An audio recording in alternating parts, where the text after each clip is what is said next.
Hi, Jason is here. Welcome back to Jason Translation YouTube channel. I'm very glad that I met you again, guys, to give you a new video. By the way, in this video, we are going to learn again. Okay, we go on English grammar. So, we are going to learn English grammar for intermediate level, and we specify this lesson into the difference among a, an, and the as the determiner. Pada video kali ini, kita akan melanjutkan materi bahasa Inggris grammar untuk tingkat lanjutan, terutama untuk membedakan antara penjelas a, an, dan the. Oke, apa sih bedanya a house dan the house? Apa bedanya an apple and the apple? Seringkali ini bikin bingung. Nah, di level lanjutan ini kita akan fokus untuk memahami konteksnya, bukan strukturnya saja. So, are you ready? Yep, let's get started. Nah, saat kita ingin mempelajari dan memahami penggunaan konteks artikel a, an, dan the, coba mulanya kita lihat dari contoh yang Jusin berikan di sini. Oke ya. Yang pertama, I saw a man in the street. One more time, I saw a man in the street. Aku melihat seorang laki-laki di jalan. Konteksnya seperti apa sih? Oke, di sini pembicara membicarakan seseorang, ya, yakni laki-laki untuk kali pertama. Satu dari di antara banyak lelaki di jalan. Jadi dia menyebut satu dari begitu banyak laki-laki di jalan. Jadi I saw a man in the street. Seorang laki-laki. Jadi saya mau ngasih tahu bahwa ini itu adalah penyebutan kali pertama. Seperti itu. Jadi pendengar kita itu belum tahu nih laki-laki mana sih yang dimaksud seperti itu. Oke, clear? Kemudian contoh yang kedua, the man was sitting and sobbing. The man was sitting and sobbing. Dia terduduk dan terseduh-seduh. Konteksnya adalah pendengar dan pembicara itu sudah tahu lelaki mana yang dimaksud.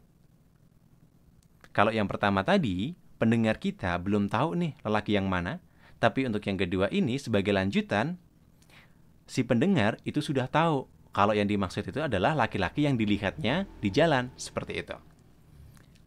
Oke, ini adalah pembedaan dulu, penggunaan a dan penggunaan the melewati contoh. Kita gunakan the ketika benda itu spesifik, ya. Oke, kita menggunakan the ketika kita menunjuk benda yang spesifik. Artinya, kita itu sudah memaksa atau memastikan bahwa pendengar kita itu tahu benda mana yang dimaksud, gitu. Bandingkan antara a, an, dan the berikut ini. Randa picked a flower in the garden. Randa picked a flower in the garden. Randa memetik satu bunga di kebun. Konteksnya, satu bunga dari banyak bunga di sana. Jadi mengambil satu dari sekian banyak. Contoh yang kedua, Randa picked the red rose. Randa picked the red rose. Randa memetik mawar merah. Konteksnya, mawarnya ini spesifik, yang berwarna merah, gitu.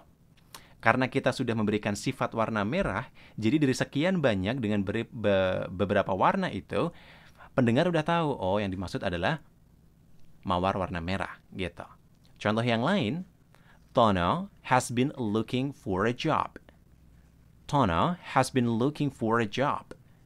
Tono masih mencari pekerjaan. Konteksnya, pekerjaannya ini nggak spesifik. Jadi, satu pekerjaan yang disebut dari sekian banyak kemungkinan pekerjaan yang bisa Tono ambil. Kemudian, contoh yang kedua, did Tono get the job he looked for? Did Tono get the job he looked for? Apakah Tono dapat pekerjaan yang dia cari? Gitu. Dalam kalimat ini, pekerjaannya udah spesifik, yakni pekerjaan yang Tono cari. Oke?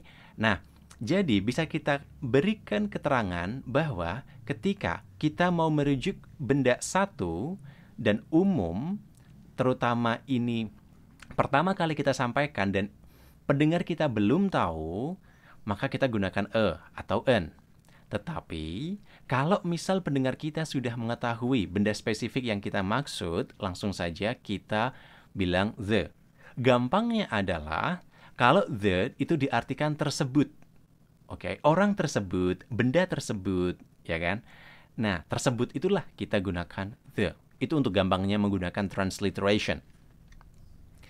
Kemudian, kita selalu gunakan the ketika sudah jelas benda atau orang yang kita bicarakan. Nah, ini. Jadi, inti dari the itu adalah spesifik. Ya, makna spesifik. Contohnya, can you please turn off the lamp? Can you please turn off the lamp? Bisakah kamu matikan lampunya? Konteksnya di sini apa? Lampu yang ada di dalam ruangan. Jadi, kita membayangkan bukan banyak lampu yang ada di dalam ruangan, tetapi mungkin hanya ada satu saja lampu yang ada di dalam ruangan. Karena kita udah tahu bahwa lampunya cuma satu, dan ketika kita ngomong lampu, pasti pendengar kita langsung merujuk pada lampu yang sama yang kita maksud. Jadi kita gunakan the. Can you please turn off the lamp? Seperti itu, bukan a lamp. Kemudian, contoh yang kedua, I'd like to speak to the manager, please. I'd like to speak to the manager, please. Saya mau bicara dengan manajer. Konteksnya, manajer kantor itu sudah jelas dimengerti oleh pendengar, yakni dalam suatu ruangan atau mungkin dalam organisasi tersebut manajernya itu cuma satu orang gitu. Maka kita tidak perlu pakai tapi langsung saja kita menggunakan the. Sebab sama-sama tahu bahwa objek yang dimaksud itu seperti apa dan yang mana gitu. Kemudian yang terakhir adalah kita coba bandingkan penggunaan the dan atau an. Contohnya, I have to go to the bank today. I have to go to the bank today. Aku harus ke bank hari ini. Oke, jadi konteksnya adalah bank seperti biasanya. Bank yang udah kita tahu. Misalnya, saya pinjam uang di bank BCA. Nah, saya ngomong sama teman saya, I have to go to the bank today. Teman saya udah tahu nih kalau saya pinjam uangnya cuma di BCA doang, gitu. Oke, kemudian selanjutnya, is there a bank around here? Is there a bank around here? Apakah ada bank dekat sini? Nah, konteksnya adalah bank mana saja dekat situ tidak spesifik. Gitu. Jadi ada sekian banyak bank di situ kan dari berbagai macam brand. Kemudian kita ingin mencari tahu kira-kira ada nggak sih bank terdekat sini gitu. Jadi kita nggak spesifik, maka kita gunakan a bank, bukan the bank. Oke? Jadi itu adalah teknik untuk membedakan penggunaan konteks dari a atau an dan the. Oke, semoga dari sini kalian bisa memahaminya dengan mudah karena sudah Jusin jelasin dengan menggunakan kalimat sekaligus konteksnya dan try to tell them in a different way. So, hopefully that you can get this. Oke, maybe itu saja yang bisa Jusin jelaskan pada video kali ini. Apabila kalian masih merasa bahwa ada yang belum dimengerti, silakan aja kalian type down your comment, or your confusions on the comment box below. Alright? Dan kalau misal kalian ingin tahu lebih banyak materi lagi terkait dengan grammar bahasa Inggris, bisa kalian visit our website www.josintranslation.com. Oke, mungkin itu saja yang bisa Jusin jelaskan. Terima kasih dan kita akan ketemu lagi di video yang akan datang. So, see ya, international and sociable people. Bye then. Dadah!